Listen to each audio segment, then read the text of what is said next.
teaching me how to read and write. Playing the role of a genius son, I pretended to learn quickly, to her delight, so I could read harder books in the library without drawing suspicion. These last couple of weeks passed by in a flash. After awakening, my father taught me the basics of mana manipulation and how to start training in it as best as he could. He tried to simplify it as much as possible so that a toddler could understand, I guess, but if it weren't for my adult-level comprehensive abilities, I don't think I would have retained much. The basics are as follows. An easy way to know measure your strength lies in the color of your mana core. Starting off, the mana core would be black, due to the body's blood and other impurities mixing with the mana particles as they formed into a mana core. As the mana inside the person's body becomes purer and the impurities get filtered out over time, it'll change into a dark red color. From there, the color of the mana core would get lighter, from dark red, to a red, and then to a lighter red. The order goes as follows: black, red, orange, yellow, silver, and then white. From the red mana core until the yellow mana core, the colors split into 3 shades: dark orange, solid orange, light orange. Rule of thumb: the lighter the mana core's color, the purer one's mana core was and the more power they would have access to. While the lessons with my father proved useful, I was getting impatient at the pace we were moving at. I asked Mother a couple days later, "Mom, can I get books on magic?" Since my mother still had some connections in the guild hall, Adventurer Guild, she managed to acquire a pretty wide collection of books on basic mana manipulation, as well as fighting with different weapons. Some of them were just books with only simple words and mostly pictures of the basics on how mana was condensed, but I ignored those. My mother gave me a strange look because the books that I'd been looking at were on a higher level. She assumed I wouldn't even be able to understand most of the words in there and tried to cajole me into reading some of the simpler books, saying that it would be easier to understand, but eventually she relented.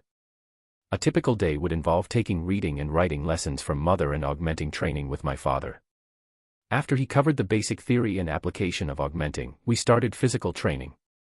Seeing how my body was too small to start sparring, we opted with running and body workouts. I think seeing my 3-year-old body trying to do a push-up would be the funniest thing, but my father did a good job holding in his laughter. When I'm not taking either of these lessons, I usually stayed cooped up in the newly improved library, reading and meditating to further condense and purify my mana core. As the year passed by with not much happening outside of my typical schedule, my father spoke up while we were having dinner one night. "Honey, I think it's time we get Art a proper mentor." Chapter 5, Let the Journey Begin. A clang drowned out the silence as my mother dropped her fork onto her plate. "What?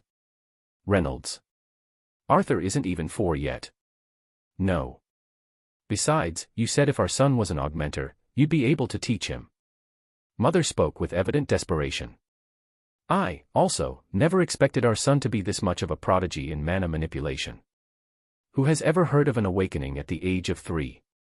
Father responded a lot more calmly. "But that means he'll have to leave home." "He's only 4, Reynolds. We can't have our baby leave home at such an early age." "You don't get it." When I observed his body while he meditated, I couldn't help but feel that all of this was natural to him. "Alice, honey, I'm holding my son back by trying to teach him something he can do in his sleep." Thus began my parents' quarrel. They went back and forth, basically repeating their initial points. Mother kept saying that I was too young, father saying that they couldn't hold me back from reaching my full potential, blah blah.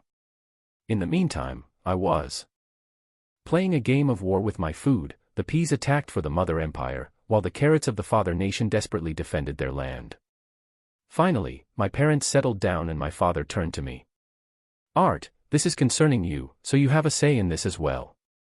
How would you feel about going to a big city and having a teacher?" "Fantastic." I applauded the effort for trying to make this fair, but I don't think he realized that he was trying to ask a 4-year-old to make a decision that would ultimately change his life. Trying to conclude this little argument, I suggested, "Can I at least try meeting some mentors and have them see if I need to be tutored or not?" Silence. Did I step on a landmine? Was I not supposed to be this articulate in my sentences at my current age? Are they mad because I didn't choose a side? Having no confidence in keeping a poker face, I looked down and waited for their response. Thankfully, none of my fears were on their minds. My mother finally spoke. Quietly she muttered, "We'll at least formally have his mana core and channels tested." We can figure out what to do from there." As my father nodded in agreement, we began making preparations the next day. When I said what I did last night, I assumed that we'd be going to a nearby town or a city, maximum a day's worth of travel away, to have me tested by a qualified mage, but boy was I wrong. We were making preparations for a 3-week-long journey. A journey via horse-drawn carriage through the Grand Mountains to something called a teleportation gate, which will get us into a city called Xyrus. A book that I had read popped into my mind. I recalled reading about a floating piece of land built by an ancient organization of conjurers for the sole purpose of housing the most prestigious mage academy. A city was later built around the academy. Both the city and the academy were named after the leader of the organization, Xyrus. How was it possible to keep a piece of land, hundreds of kilometers long, afloat? Magnetism. Then the land beneath the city would be affected by it. Did the city have its own gravitational field? Anyway, this journey was going to be long. It's times like these that I wished modern transportation existed. In order to get to the city, we'd have to enter through one of the designated teleportation gates in the Grand Mountains, otherwise, it would easily take months to travel across towns to reach the gate below the actual city, which floated near the border of the kingdom of Sapin and Darv. One reason why my father pushed for us to go on this journey now was because his ex-party members had recently stopped by and were on their way to the city of Xyrus. Going now, with them, meant that we would have 3 augmenters and 2 conjurers, along with my mother, who was a rare emitter, and my father, a B-class augmenter. While the mountain range didn't have any mana beasts, there were still the potential dangers of bandits and wild animals. While my mother and father took care of packing all of the necessities, I packed my wooden sword and 2 books, Encyclopedia of Dicathan and Foundations of Mana Manipulation, for the journey. By mid-morning, we were ready to head out. After tying my knapsack, containing my books and a couple of snacks, to my back and strapping my wooden sword to my waist, I grasped my mother's hand and followed my parents to meet their ex-party members. Although I'd heard about them occasionally from father, I never visited home while they were rebuilding it, so it would be my first time meeting them. The information I learned from my father about the party members of Twin Horns consisted of the following. Helen Shard, female augmenter, specializing in magic archery. Adam Crench, male augmenter, whose main weapon was the spear. Jasmine Flamesworth, female augmenter, who specialized in speed with dual daggers. Angela Rose, female conjurer, specializing in wind magic. Durden Walker, male conjurer, specializing in earth magic. We reached the inn they were staying at in Ashbur and saw them out in front, near the stables. My father, after hugging his ex-party members, exclaimed, "Fellas, I want you guys to meet my son, Arthur. Go on, Art, introduce yourself." Giving a slight half-bow while looking up at them, I introduced myself. "Hello. My father has told me great things about his fellow Twin Horns members. Thank you for traveling with us to Xyrus. We'll be in your hands." "Ha ha ha, what is this? Such manners. Are you sure he's your son, Ray?" The one to respond was the spear wielder, Adam. Taking a closer look at him, he seemed like the energetic, talkative type. While fairly good-looking, he had bright red hair tied in a messy poof at the end, almost like a flame, and a couple of bangs escaping from the hair tie. He reminded me of some sort of vagabond. His eyes were bright and almost seemed like they were always laughing. The first thing I noticed, though, was the scar across his nose, reaching both cheeks. I felt myself getting picked up. "Aw, isn't he just too precious? You should be glad that he doesn't look like you, Reynolds." Peeling my face away from what felt like a memory foam death trap before she suffocated me in those gigantic breasts, I took a good look at the woman who was trying to kill me.